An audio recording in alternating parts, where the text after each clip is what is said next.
Pembelajaran kita kali ini membahas penghasilan yang dikenakan pajak bersifat final berdasarkan Pasal 4 Ayat 2, Undang-Undang PPh. Yuk kita simak materinya. Ketentuan Pasal 4 Ayat 2, Undang-Undang PPh mengatur pengenaan pajak atas penghasilan tertentu yang pengenaan pajaknya diatur dengan peraturan pemerintah dan bersifat final.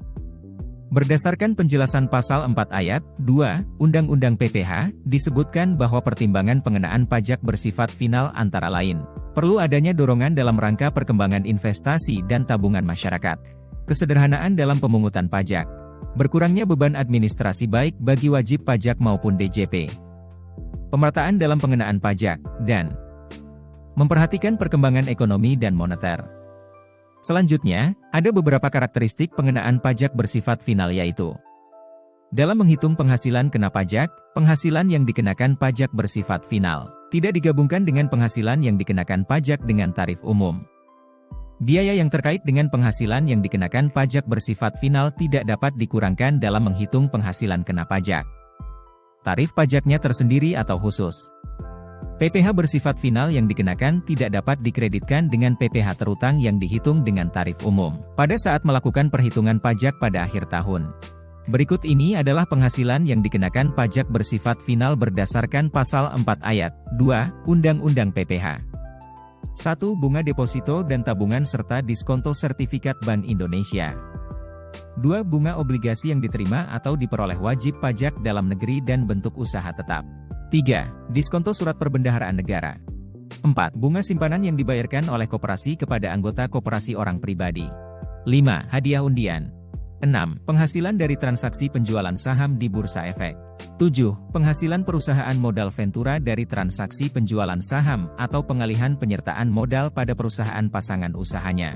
8. Penghasilan dari pengalihan hak atas tanah dan atau bangunan dan perjanjian pengikatan jual beli atas tanah dan atau bangunan beserta perubahannya. 9. Penghasilan dari usaha jasa konstruksi. 10. Penghasilan dari persewaan tanah dan atau bangunan. 11. Penghasilan dari usaha yang diterima atau diperoleh wajib pajak yang memiliki peredaran bruto tertentu. 12. Penghasilan wajib pajak kontraktor kontrak kerja sama berupa uplift atau imbalan lain yang sejenis. 13. Penghasilan wajib pajak KKKS dari pengalihan interest. Selain itu, terdapat penghasilan dividen yang dikenakan pajak bersifat final, yang masih dalam lingkup Pasal 4 Ayat 2, Undang-Undang PPh, yaitu dividen yang diterima oleh wajib pajak orang pribadi dalam negeri yang tidak memenuhi persyaratan untuk dikecualikan dari objek pajak. Penghasilan dividen tersebut sebetulnya diatur dalam Pasal 17 Ayat 2C, Ayat 2D, dan Ayat 2E, Undang-Undang PPh, yang pengenaan pajaknya diatur lebih lanjut dengan peraturan pemerintah sehingga dalam praktiknya jenis pengenaan pajaknya termasuk dalam lingkup PPh Pasal 4 Ayat 2. Dengan diundangkannya Undang-Undang Harmonisasi Peraturan Perpajakan, terdapat penambahan jenis penghasilan yang dapat dikenai pajak bersifat final berdasarkan pada Pasal 4 Ayat 2, Undang-Undang PPh yaitu: bunga atau diskonto surat berharga jangka pendek yang diperdagangkan di pasar uang. Sampai dengan video ini dibuat, belum terbit peraturan pemerintah yang mengatur pengenaan pajak bersifat final atas bunga atau diskonto surat berharga jangka pendek yang diperdagangkan di pasar uang tersebut. Kawan Puspa, demikianlah pembelajaran kita kali ini. Sampai jumpa pada pembelajaran berikutnya.